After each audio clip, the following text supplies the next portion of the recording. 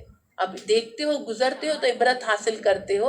آخر میں نبی کریم صلی اللہ علیہ وآلہ وسلم سے فرمایا گیا کہ یہ لوگ آپ کی باتوں کا مذاق اڑاتے ہیں اور کہتے ہیں کہ قیامت کب آئے گی، آخر ان کو قیامت کے آنے کی جلدی کیوں ہے؟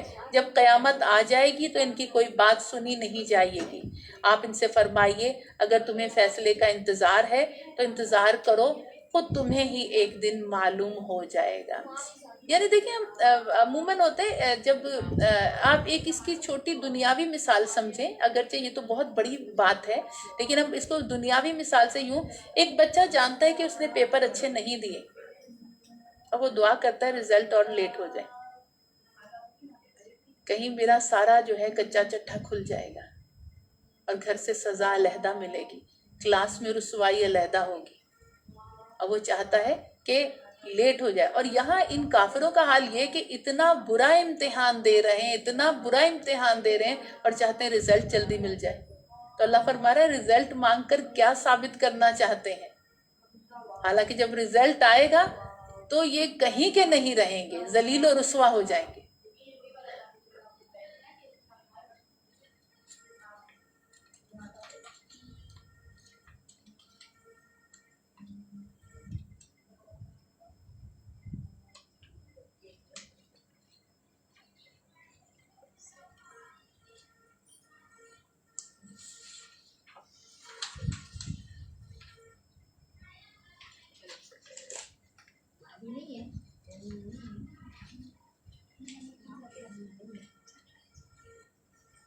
جائے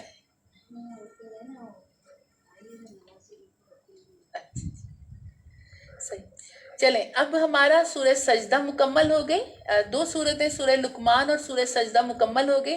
اب سورہ احزاب، اب دیکھیں مکی صورتوں کے بعد اب سورہ احزاب مدنی صورت آ گئی۔ سورہ احزاب کی طرف بڑھتے ہیں، بہت اہم صورت ہے، اس کے مضامین بہت زیادہ اہم ہیں، اور سورہ احزاب میں جو ہے 73 آیات اور اس کے 9 رکوع ہیں، اور پھر اس میں جو احادیث اور کتب تفسیر میں غزوہ خندق کو الاحزاب سے تعبیر کیا گیا ہے۔ غزوہ خندق اور غزوہ احزاب ایک ہی غزوے کا نام ہے۔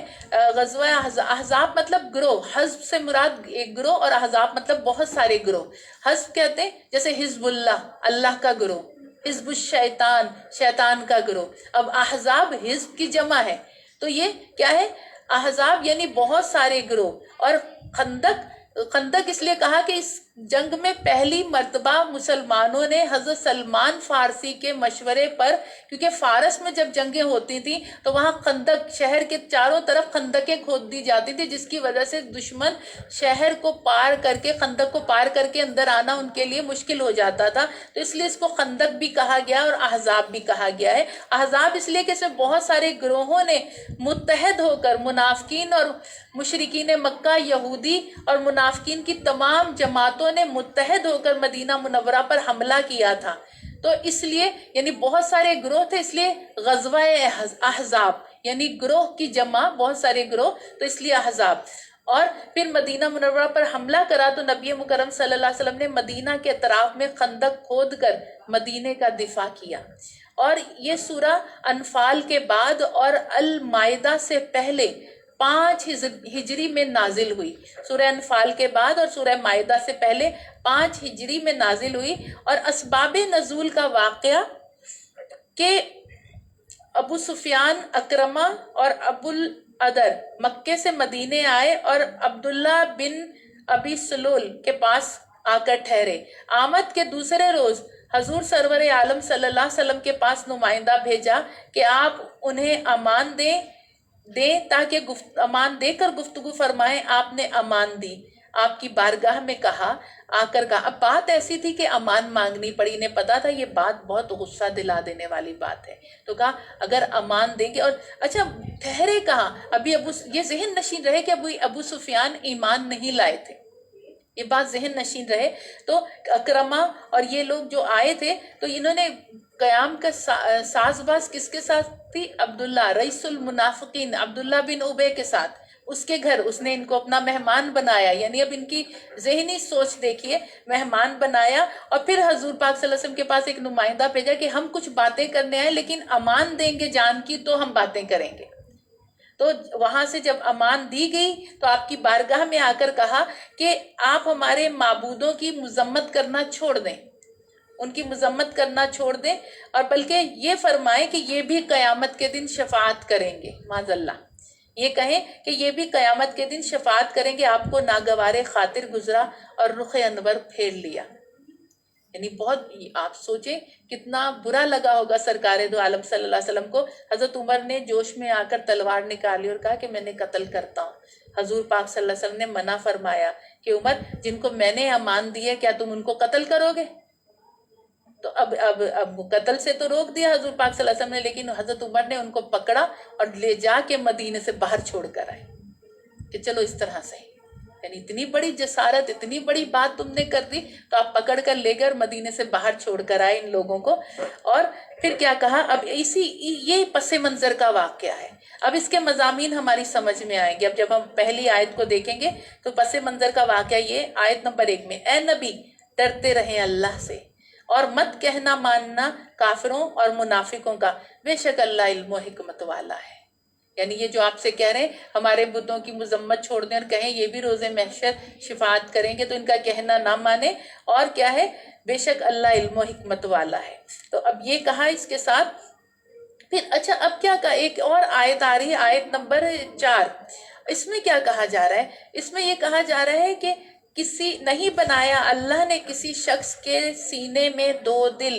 مدینے میں کہتے ہیں ایک شخص تھا تو لوگ کہتے تھے کہ اس کے سینے میں 2 دل ہیں۔ من قلبین، یہ تثنیہ کا صیغہ ہے، قلب ہوتا تو ایک، قلوب ہوتا تو بہت سارے، قلبین 2 تثنیہ کا صیغہ ہے۔ تو کہا جا رہا ہے کہ کیا ہے کہ کسی آدمی کے سینے میں اللہ نے 2 دل نہیں بنائے، ہر آدمی کے سینے میں، اس کے متعلق مشہور تھا کہ اس کے سینے میں 2 دل ہیں، اور بھی مختلف روایات ملتی ہیں، لیکن ہم اختصار کے ساتھ اسی کو لے کے آگے بڑھیں گے اور اپنے مضامین کی طرف چلیں گے۔ تو ایک تو یہ کہا جا رہا ہے، اور پھر کہا جا رہا ہے، اللہ تعالیٰ یہ فرما رہا ہے، اور جو